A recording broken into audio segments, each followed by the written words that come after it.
Hey everybody, it's Mike. I'm bringing you another Ultima Hardmode You want me to start it off? guide. My other one was I was playing my monk, and I wanted to get a video from a different, I guess, role. So this will be obviously Game the on? tank. I'm on my warrior, and yeah. So this run went okay, not too bad. Not, Actually, let me take him. Not perfect, but not bad. So the first thing you gotta watch for is I was playing around with my menu. I was trying to get the other tank at the bottom. That's a free company member and a real life friend. Now, when do I come in? But anyways, so Gruda comes down and she puts an AoE on the ground, and one of the things that is kind of cool about when she goes to do that is Ultima himself uses Ifrit skill Vulcan Burst, which is a knockback, so you can actually use it. You can use the knockback. The knockback actually happens about a second before Garuda's AoE does its damage. Right so you on the can use the line. knockback to actually Taunt him. get out of the way. It'll actually knock you out of Garuda's AoE. So I just backed out here. That pushed me out a little bit too. It can be tough if you're tanking and, you know, she Am I in the wrong spot? puts the AoE down right in front of your face. It can be kind of an issue to get out of it, but if that happens, you can always just pop a cooldown and eat it. And here's plumes, and then Weight of the Lands on the inside. Usually I just eat these two. You can, if you're less geared, or you don't feel that you can take the hit, or you just kind of, you know, don't wanna do it, then go ahead and avoid those. But those plumes are pretty weak. So again, I usually just eat those. But there's the Weight of the Lands. I generally always try to at least move out of those because those are so easy to avoid.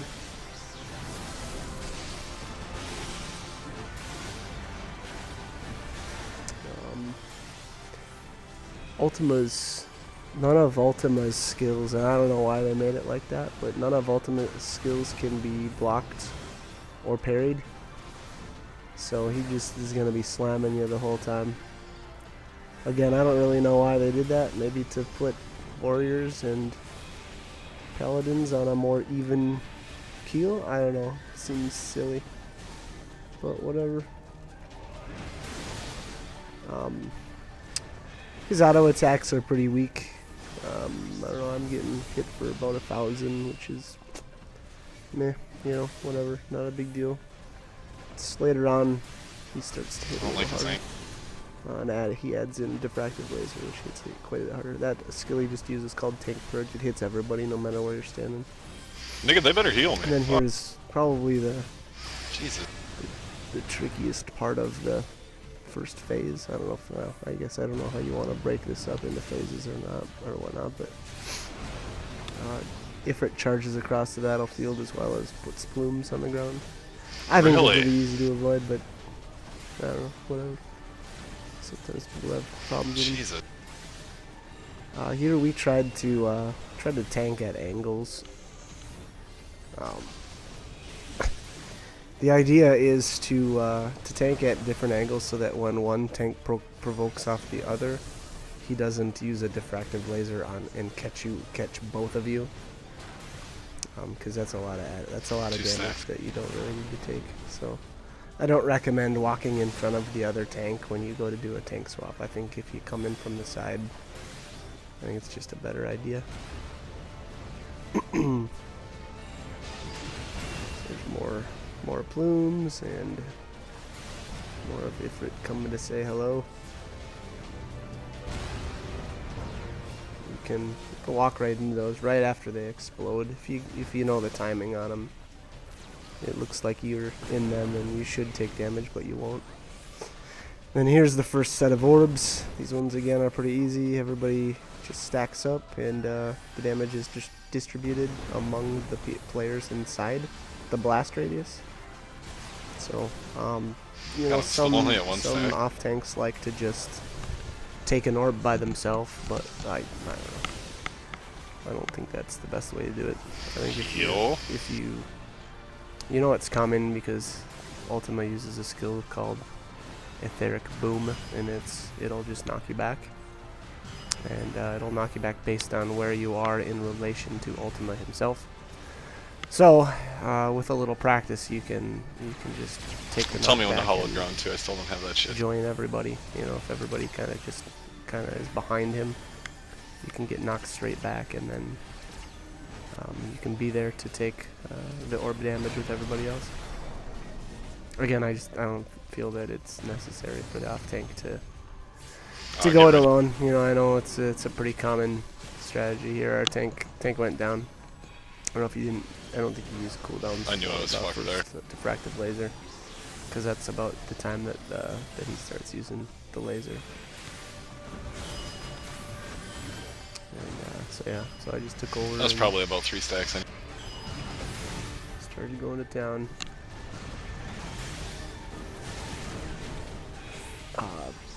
That right around the first set of inside lasers, that's when he starts using diffractive laser, and it hits really hard, especially if you don't have a cooldown. No, I try to eat one of those bits here, right? So I always like to try to time them out. Like that thing. Here's the second etheric boom, so this will be the next set of orbs. I didn't get a very good perspective on these, just because I was tanking at the time, and same with the last set. I didn't get a very good camera angle to show you guys, but it's the same principle. The first set their first 2 sets of orbs are really easy. You're not typically gonna wipe as long as people know what they're doing, you know, and they're not running around in there them by themselves. So there's the diffractive laser. So he cranked me pretty hard, and it didn't look like I even had a cooldown up for that, which I really should have. But the heals were there, so it was okay. And then here's where the airship bombs. You generally want to get to the center. I suggest if you're tanking Ultima and you're a paladin, that's the time to pop hollowed ground. It just takes all the stress out of that part. Right before the airships hit, that's when you're gonna want to pop hollowed. And then, you know, it doesn't matter if you get unlucky or you're not able to dodge a laser or something. Then and the other reason why I suggest doing that is because if you go to the center to reduce the amount of damage from the airships, there's a chance that Ultima will do a diffractive laser and basically wipe everybody, because that hits way too hard for squishier classes to take. So again, I think that it's just best to stay on the outside and pop hallowed and just take all the guesswork out of that part. So I'm tanking back over. And there's a diffractive laser. See that the other tank was jumping around in front, and he ate the laser with me. So again, you know, don't be there. Don't be in front if you don't need to be. Back to lasers. Lasers are pretty easy to avoid. I actually took here's the last etheric boom, and I like to pop the tank limit break right as etheric boom is about to finish. So that gives you plenty of time. And there it lasted 10 seconds or something like that. It gives everybody plenty of time to run into the orbs. You can handle that in different ways. I think that's the best. I think tank limit break, again, it's another one of those kind of like fail safes. It can be a problem if you've got too many duplicate classes, or if you're, frankly, if your DPS is just too good. You won't build up the limit break in enough time. But after those orbs, you've basically won, you know, as long as you've got DPS up. So hope you enjoyed the video, and hope the tips and tricks were helpful. Thanks for watching.